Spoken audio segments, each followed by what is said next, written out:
एक बार की बात है, एक छोटे से गांव में एक किसान रहता था।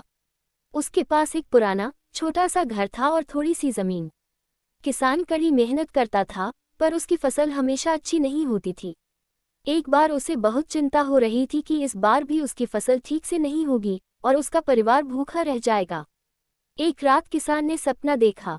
सपने में उसे एक चमकीला रास्ता दिखा जो जंगल की ओर जा रहा था। रास्ते के अंत में उसे एक सुनहरा पेड़ दिखाई दिया। उस पेड़ के नीचे एक गड्ढा था और उस गड्ढे में सोने के सिक्कों से भरा एक मटका था। किसान की नींद खुली और उसने सोचा, क्या ये सपना सच हो सकता है।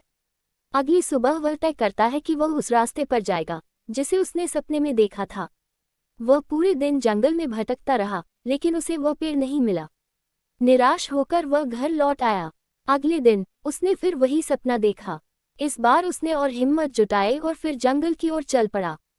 कई घंटे भटकने के बाद अचानक उसकी नज़र एक पुराने बड़े पेड़ पर पड़ी जो बिल्कुल उसके सपने जैसा था। वह पेड़ के पास गया और जमीन खोदने लगा।